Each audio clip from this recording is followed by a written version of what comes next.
Oh god, that's a particularly ripe stilton, that. I think I might get involved myself, Cornwell. Yeah, hang on a sec, Sorry. I'll grab the camera. Oh.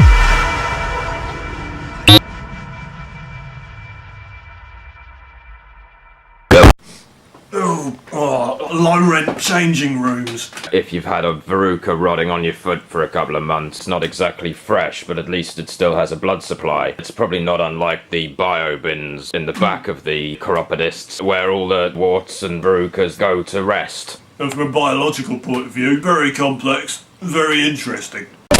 What have you got to say about whales and base? Well, only that, having got as large as whales, the logical next step for a religion to the designer would be to posit some kind of supernatural being larger than any being on Earth. Time to make up some shit. You gotta make up some shit, and so you say, well, I've got one, he's so enormous, he's bigger than the whole universe. And then the guys, worshipping the blue whales, I'm just gonna have to take down my blue whale statues and go and try my hand at something else, maybe, the carpentry. Wasn't it the Blue Whale where we did those gigs? We tried out the pub step. They did a nice selection of bar snacks there as well. The guy running the pub, the landlord, he wouldn't pay us in actual currency. He wouldn't even give us a free pint. But he did allow us to take from the bar snacks, and he gave me a free bag of pork scratchings. There I was, munching away. I pulled one out, and I thought, that's a bit weird. It's got some lettering on it. It looked like a tattoo.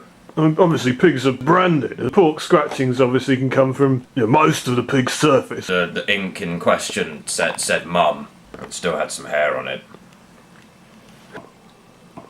Leading me to believe that it was a man's hand.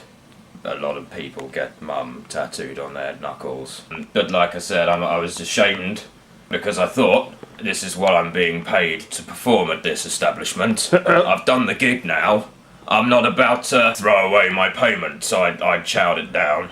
It's interesting, isn't it, Mr Cornwell? It's one principle against another. In effect, there's the principle of being paid for your art versus the principle of not eating the flesh of your own species, as You it were. play a gig, all of a sudden, you're eating someone else's hand skin.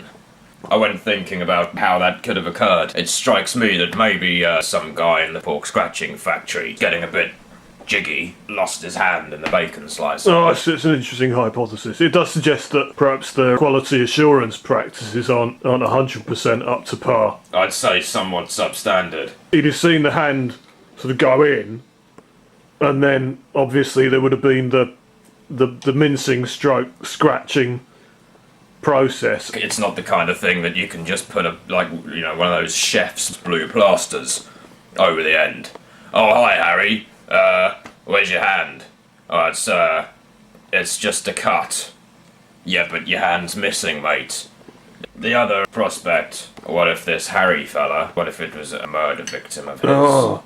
If he'd run someone over on the way to the pork scratching factory that morning and dumped the guy in the back of his car, and then just thrown him in the de-skinner mincing machine. Well, I tell you what though, Brady, all this talk of pork scratchings, it's making me really want to go down the pub and get a bag of pork scratchings.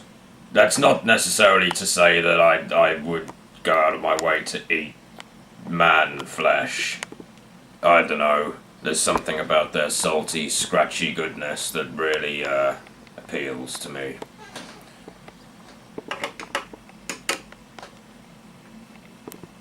Baseline.